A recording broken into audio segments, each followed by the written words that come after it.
guys. Hey, you guys. Like, share, and subscribe because I'm a rapper. Hello, hello, hello, everyone. We are here. And today we are not panicking and we're going to bring a trial, period. Um, of course, you know who's here. You guys are here always. We got Oreo Jr. here. He's here in his, dazzling alien outfit. We got Scott. He's not in his alien. Scott is not in his alien costume. I don't know why that is. And we have me. I am an alien. I am the alien, honey. And we are going to jump back into the Hitchhiker's Guide to the Galaxy by Douglas Adams. Are y'all ready? Scott, are you ready? We're gonna throw Oreo Jr. in orbit. Okay, so as y'all remember, we were hanging out with Arthur Dent, and they were trying to tear his house down, honey. Yeah, gotta get that bypass, man. Gotta get that bypass, baby. It's important. Okay, it's very important, clearly. Okay, well, let's see how this party ends here. Let's see.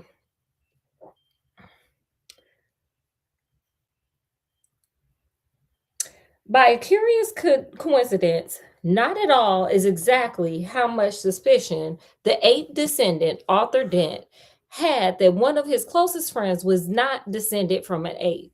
Girl, then what he descended from?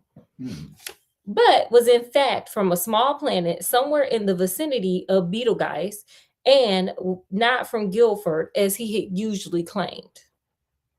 I'm not an ape descendant either. Clearly, they're not purple. Okay, period. No. Yeah.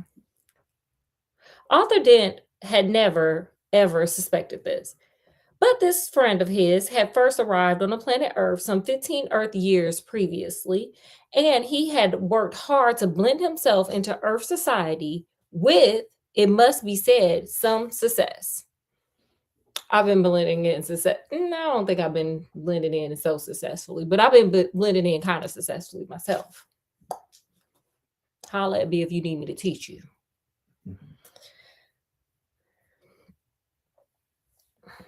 For instance, he has spent those 15 years pretending to be an out-of-work actor, which was plausible enough. He had made one careless blunder, though. Besides, he had skimped a bit on his preparatory research. The information he had gathered had led him to choose his name, Ford Prefect, as being nicely inconspicuous. That was a car, by the way.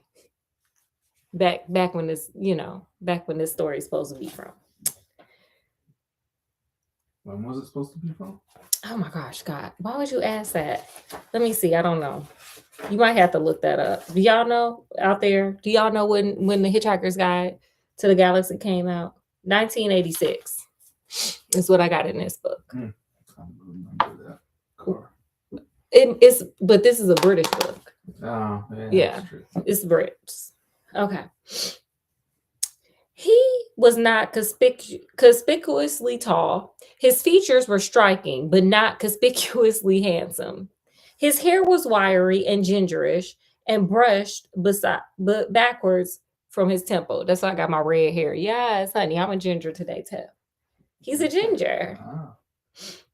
His skin seemed to be pulled backwards from his nose. There was something very slightly odd about him, but it was difficult to say what it was. I feel like that about a lot of people. They get just a little weird, and you like,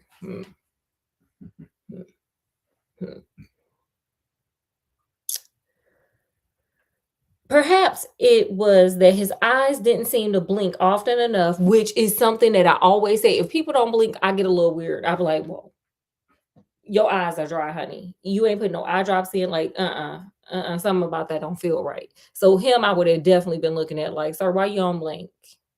Why you blink every other day or so? What's wrong with you?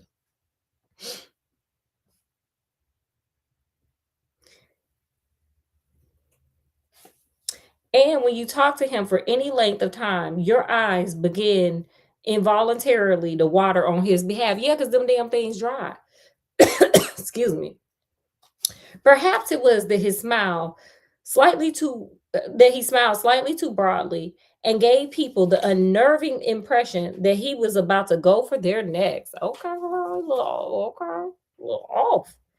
He struck most of his friends he had made on Earth as eccentric, but a harmless one, an unruly boozer with some oddish habits. For instance, he would often gate crash university parties, get badly drunk, and start to make fun of any astrophysicist he could find till he got thrown out. Like, sir, what? You doing the most, sir. Sometimes he would get seized with oddly distracted moods and stare into the sky as if hypnotized until someone asked him what he was doing. Then he would start guiltily for a minute, relax and grin. Oh, just looking for flying saucers. He would joke, and everyone would laugh and ask him what sort of flying saucers he was looking for. Green ones, he would reply with a wicked grin, laughing wildly for a moment, and then suddenly lunging for the nearest bar. Sir, you gotta, how you come to Earth, sir, and then get a drinking problem? How you do that? What's that about, sir?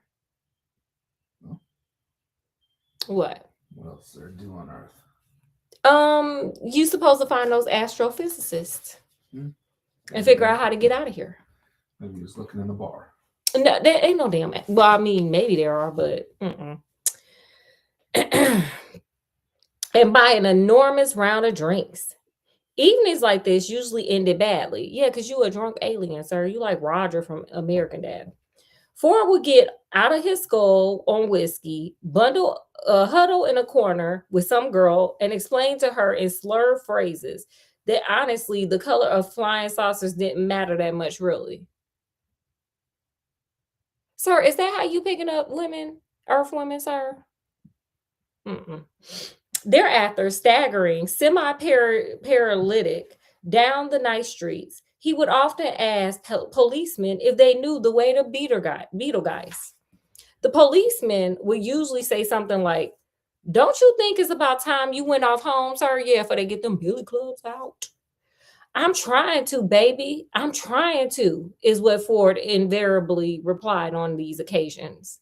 In fact, what he really was looking for when he stared distractedly into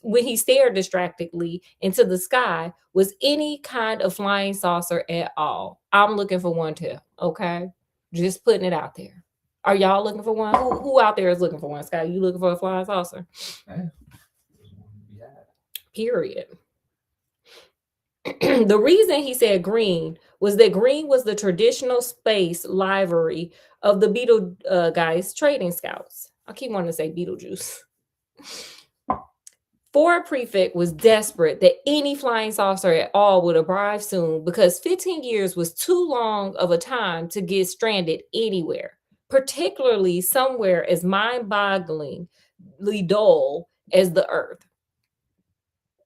Ford wished that a flying saucer would arrive soon because he knew how to flag flying saucers down and get lifts from them.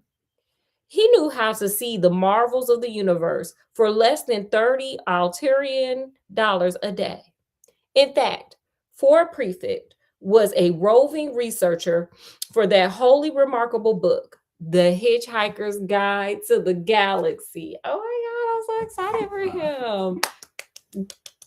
Golf clap. Yes. Oh my gosh. We have an author here. Human beings are great adapters. And by lunchtime, life in the environs of Arthur's house has settled into a steady routine. It was Arthur's accepted role to lie squelching in the mud, making occasional demands to see his lawyer. Sir, do you even have one? His mother or a good book. It was Mr. Prosser's accepted role to tackle Arthur with an occasional new ploy, such as for the public, good talk, or the March of Progress talk. They knocked my house down once you know, never look back talk, and various other threats. It was the bulldozer, but blah, blah, blah. The bulldozer's driver's accepted role to sit around drinking coffee. That would be my type of job, honey. Let me just sit here and go to Starbucks and watch this fool lay here in front of this truck. Okay. And experimenting with union regulations to see how they could turn the situation to their financial advantage. Period. They trying to make money. The earth moved slowly in its course. The sun was beginning to dry out the mud that Arthur laid in. A shadow moved across him. Hello, Arthur, said the shadow. Arthur looked up and squinted into the sun, was startled to see four prefects staring above him or standing above him. Ford, hello, how are you? Fine, said Ford. Look, are you busy? He is an alien, so he doesn't understand Earth standards. Am I busy? Exclaimed Arthur. Well, I've just got these bulldozers and things to lie in front of because they'll knock my house down if I don't. But other than that, well, no, not especially. Why? He mad.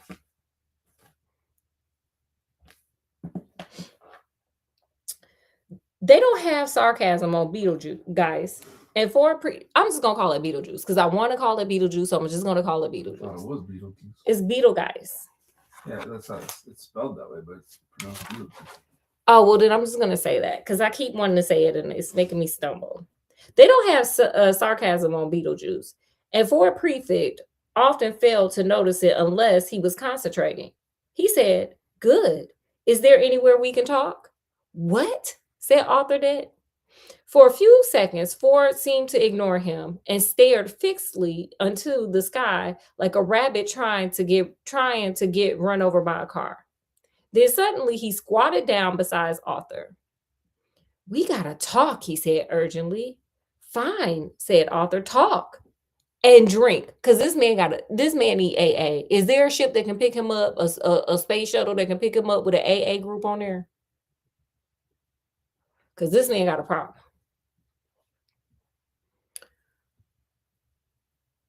And drink, said Ford. It's virtually important that we talk and drink now. Yeah. We go to the pub in the village. He looked at the sky again, nervous, expectant. That's what it would look like.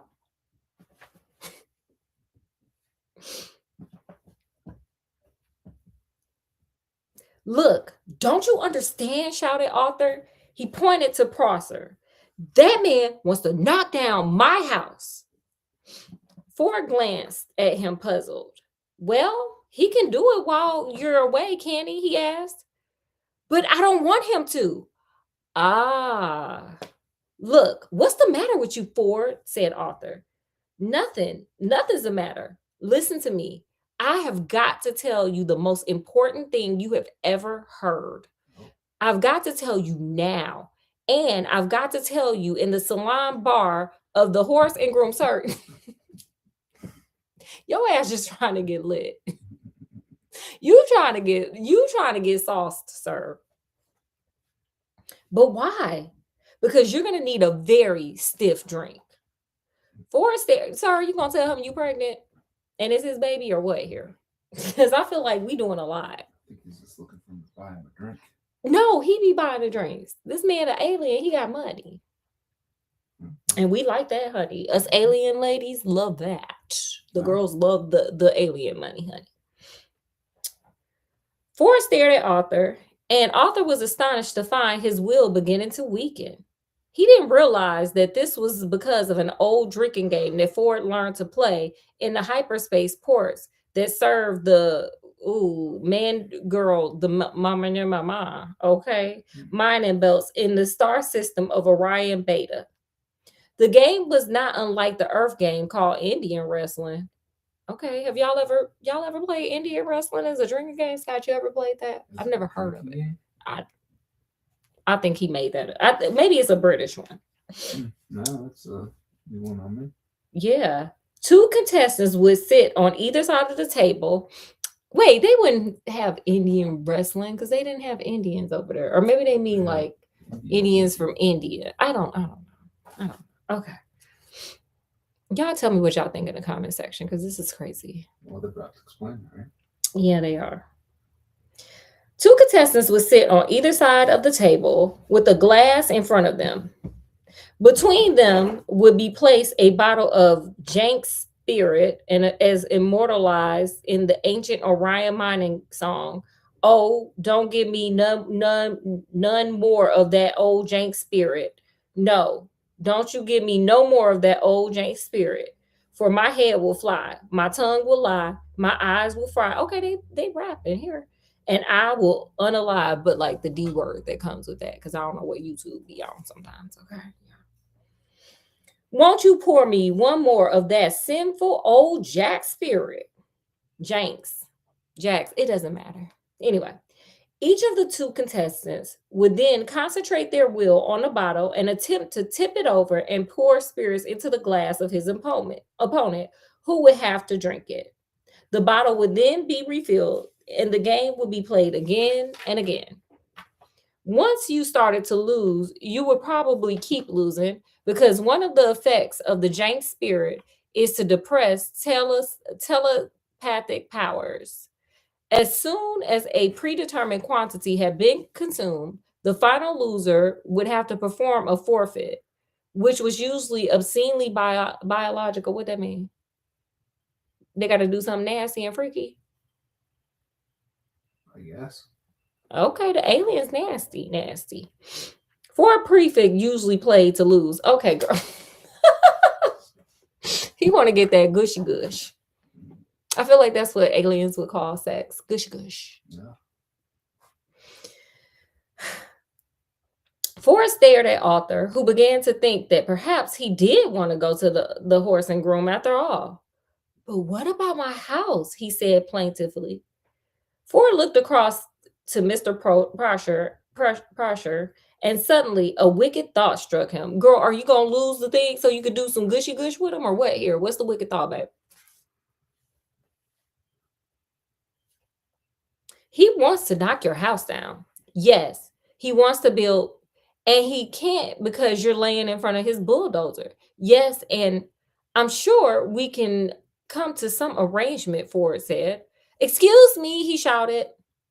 Mr. Prosher, who was arguing with a salesman for the bulldozer driver about whether or not, or a spokesman for the bulldozer drivers about whether or not Arthur Dent constituted a mental health hazard and how much they should get paid if he did, looked around.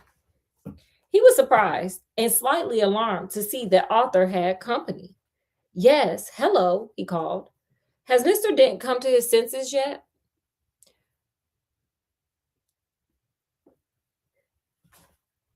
"Can we, for the moment," called Ford, "assume that he hasn't?" "Well," sighed Mr. Prosher. "And can we also assume," said Ford, "that he's going to be staying here all day?" So, so all your men are going to be standing around all day doing nothing. Could be, could be. Well, if you're resigned to doing that anyway, you don't need him to lie here all day, do you? What? You don't, said Ford patiently. Actually, you need him here. Mr. Prusher thought about this. "Well, no, not as such," he said. "Not exactly need." Prusher was worried. He thought that one of them wasn't making a lot of sense. Yes, the damn aliens, sir. Aliens don't make sense. Do I make sense? Good point. Ford said, "So if you would just like to take it as read that he's actually here, then he and I could slip off to the pub for half an hour. How does that sound?" Mr. Prosher thought it sounded perfectly potty. What kind of words do they be using in the UK? What does perfectly potty mean? "That sounds perfectly reasonable," he said in a reassuring tone of voice, wondering who he was trying to reassure. "And if you want to pop off for a quick one yourself later on," said Ford, "we can always cover you in return." So are you trying to convince this man to take Arthur Dent's place and then y'all come back and then replace him replacing Arthur Dent? Because girl, if you can pull that one off, baby, you should be selling cars and everything else. Thank you very much, Mr. Prosher said, who no longer knew how to play this at all. Thank you very much. Yes, that is very kind. He frowned, then smiled, then tried to do both at the same time. Ooh, can you do can you smile and frown at the same time, Scott? Can y'all out there, can y'all frown and smile at the same time? Okay, anyway. Feld grabs hold of his fur hat and rolled it fitfully round the top of his head. He could only assume that he had just won. Yeah, you about to lay your butt on that ground. So, continued Ford, if you would just like to come over here and lie down. What? Said Mr. Prosher. Ah, I'm sorry, said Ford. Perhaps I haven't made myself fully clear. Somebody's got to lay down in front of the bulldozers, haven't they? Or there won't be anything to stop them from driving into Mr. Dent's house, will there? What? Said Mr. Prosher again. It's very simple, Ford said. My client, Mr. Dent, says that he will stop lying here in the mud on the sole condition that you come and take over for him. What are you talking about? Said Arthur, before nudged him with his shoe to be quiet. You want me, Mr. Prosher said, spelling out this new thought to himself, to come and lie there. Yes, in front of the bulldozer. Yes, instead of Mr. Dent. Yes, in the mud. In, as you say, the mud. As soon as Mr. Prosher realized that he was substantially the loser after all, it was as if a weight lifted itself off of his shoulders. This was more like the world he knew it. He sighed. In return for which you will take Mr. Dent with you down to the pub. That's it, said Ford. That's it exactly. Mr. Prosher took a few nervous steps forward and stopped. Promise, he said. Promise, said Ford. And he turned to Arthur. Come on, he said to him. Get up and let the man lie down. Arthur stood up, feeling as if he was in a dream. Ford beckoned to Prosher, who sadly, awkwardly sat down in the mud. He felt as if his whole life was some kind of dream, and he sometimes wondered whose it was and whether they were enjoying it. The mud folded itself around his bottom and his arms and oozed into his shoes. Ford looked at him severely. No sneaky knocking Mr. Dent's house down while he's away, all right, he said. The mere thought, growled Mr. Prosher, hadn't even begun to speculate. He continued, settling himself back. About the merest possibility of crossing my mind. He saw the bulldozer's driver union representative approaching and let his head sink back and closed his eyes. He was trying to marshal his arguments for proving that he did not know how or did not know now constitute a mental health hazard himself. He was far from certain about this. His mind seemed to be full of noise, horses, smoke, and the stench of blood. Sir, you might want to go and see somebody, sir, because you sound crazy. And then you laying in the mud, girl. I don't know. This always happened when he felt miserable or put on, and he had never been able to explain it to himself. In a high dimension of which we know nothing, the mighty Khan bellowed with rage, but Mr. Prosher only slightly trembled and whimpered. He began to feel little pricks of water behind his eyelids. Bureaucrat cock-ups, angry men lying in the mud, indecipherable strangers handing out inexplicable humiliation, and an unidentified army of horses laughing at him in his head. What a day. What a day. Ford knew that it didn't matter a pair of dingoes' kidneys whether Arthur's house got knocked down or not. Arthur remained very worried. Can we trust him? He said. Myself, I trust him to the end of the earth, said Ford. Oh, yes, said Arthur. And how far is that?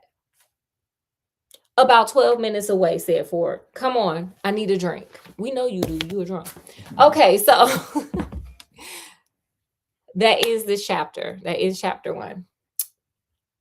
So, guys, what do you guys think? Do you have any lessons that you learned from this first chapter?